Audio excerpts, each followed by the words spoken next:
네, 안녕하세요. 저는 제 인생의 굴착기와도 같은 존재에 대해 말할까 합니다.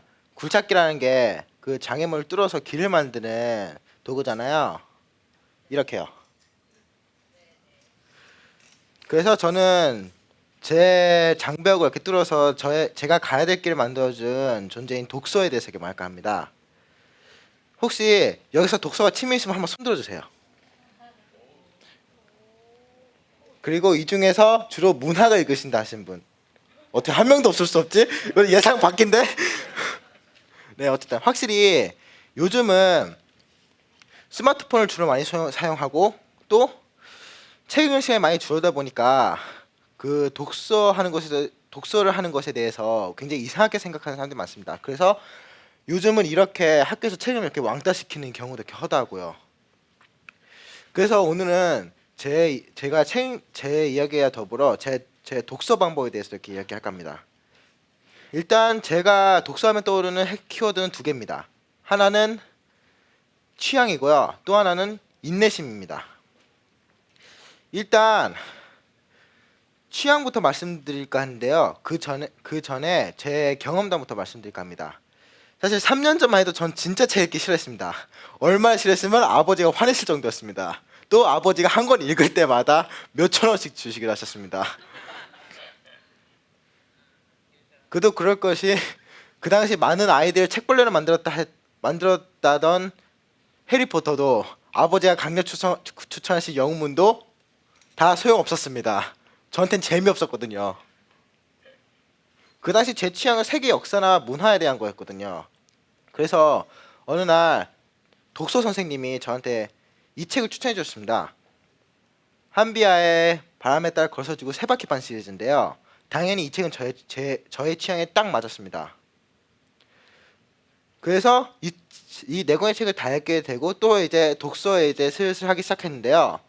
결정적인 이런 인생에 영향을 미친 책 한 권을 접하게 됩니다. 바로 조지 오웰의 1984입니다.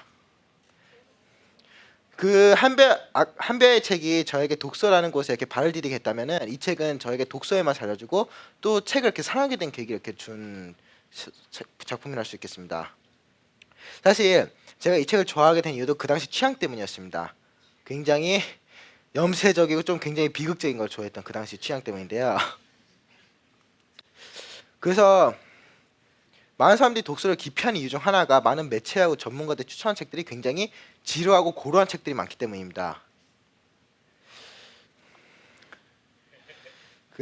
사실 이렇게 취향에 맞춰서 이렇게 독서하는 게 굉장히 효율적인 게 예를 들면은 만약에 뭐 판타지 게임에 관심이 많으시다면은 그럼 그 게임과 비슷한 관련된 그 판타지 소설 읽으시면 됩니다. 그 후에 해리포터 같은 이런 대중적인 유명한 작품을 읽으시고 또 거기서 넘어가서 반지의 제왕 같은 굉장히 작품성 높은 걸작들을 이렇게 읽으신 후에 판타지는 아니어도 그거에 관련된 소설이나 아니면 거기에 영향을 받은 작품들 읽으시면 제가 이거 처음으로 장담하는데요. 아마 그 전에는 그렇게도 싫어했던 추천 목록의 책들을 재밌게 읽으시는 모습을 보실 수 있을 거라 생각됩니다. 또 두 번째는 인내심입니다. 사실 이것이 독서에서 가장 중요한 요소라 생각됩니다. 왜냐하면 책을 읽고 끝내는 데 걸리는 시간은 굉장히 주관적이기 때문이다.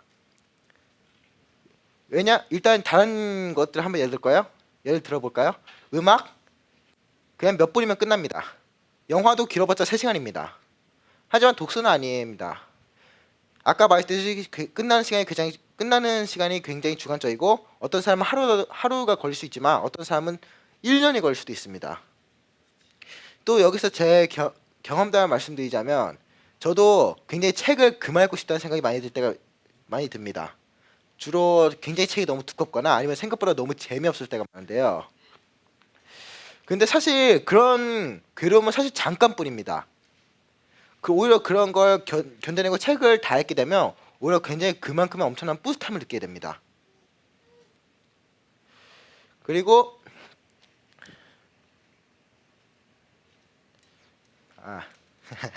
갑자기 까먹었네. 죄송합니다. 그리고 물론 굉장히 지루하고 굉장히 괴롭다면 그냥 책을 이렇게 그만 읽는 게 낫겠죠. 근데 아직 읽을만 하다, 아직 견딜만 하다 하면 그래도 끝까지 참고 읽으라고 말드리고 싶습니다. 그러면 아까 말했듯이 엄청 큰 뿌듯함을 느끼면 물론이고 또 굉장히 오히려 더 책과 더 친해지고 또 독서의 맛을 더욱더 잘 느끼게 해줄 수 있을 겁니다.